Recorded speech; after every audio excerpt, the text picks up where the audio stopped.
नमस्ते श्रोता बंधु राजनीति बनाम साहित्य अच्छा भल तो समस्ते पान हेले से भल पाइबा और आम भल पाइबा भितर फरक कौन से कहती आम आम भितर फरक खोजुना बास एति तो फरक से तो वर्ष वर्ष यहीपरि दीर्घ 25 वर्ष ये साहित्य और राजनीतिर भल पाइबा रही किसी भूल हेले तर्क नक साहित्य किसी लिखि चल से दिन एक अजणा राइजर तुम्हें रोषणी बाण में आम गाँ दाड़े छाती फुलई राजक बेश मो पाखक धाई आसल ना गोटे देखार प्रेमर गणित तुम्हें पास होगल मोठू 2 मार्क अधिका रखी आखिरे आखिरे कर प्रेम और भल पाइबा गणित मोठू कम नंबर रखी मात्र मुझे तुमको मोठार अलग होगा ए 25 वर्षर भल पाइबा तार ज्वलंत उदाहरण अंक कषि मु भल पाई जाने ना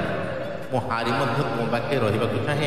मो स्वप्न नुहे बास्तवतार विश्वास करे तेणु मु तुम सह दीर्घ 25 वर्ष एमती चलु मुझे एमती केबेठू तुमर हो सारी तुमर से विश्वास रे मो विश्वास को जोड़ी तुम पाद सह पाद मिलाई चलुची मुझेठू मो भावना राइजरे तुमको सजे शब्दर तोरण बांधुली तुमको कहवाई हाँ मु तुमको भल पाए बोली मन अच्छी से दिन तुम्हें से डायरी रे गोलाप फूल और अधा लेखा चिठी को देखी पचारि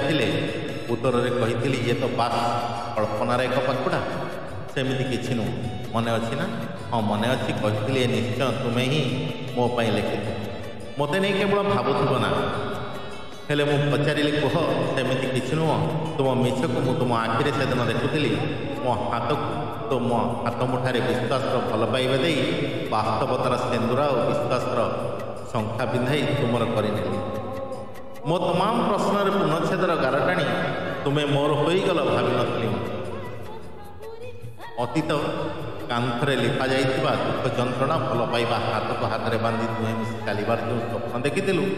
विभूति पट्टनायक रचित प्रेमिका लेखा भली लगे कागज फूल भावी के हतादार करना कि सुंदर गोलाप भावी अन्य को के ग्रहण करना गोलापी कागज फूल तुम्हें तुम अगणा को सजाई ए बासनाहीन फूल के प्रतिवाद करना सन्देह केबे भी करना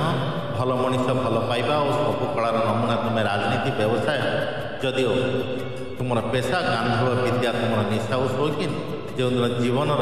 यही पुण्य पर्व सब देवता को साक्षी रखी मु तुम पाणी ग्रहण करुच्ची ए सुहागिनी तुम्हें चिरकाल मो सहित भाग्यशाली हो रही था मु निजर गृह संचालन दायित्व तुमको अर्पण करुच्ची तुम्हें सुखपूर्वक यह निर्वाह कर जीवन जिज्ञासार अनेक चिंता चेतना वैभव भितर साधारण परिवार गाँ माटी पाणी पवन में गढ़ा तुम दुईर 25तम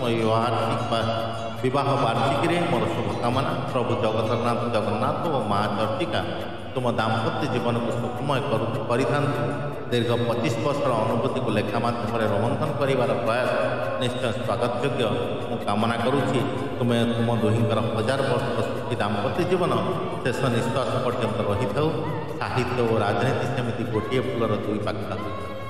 धन्यवाद।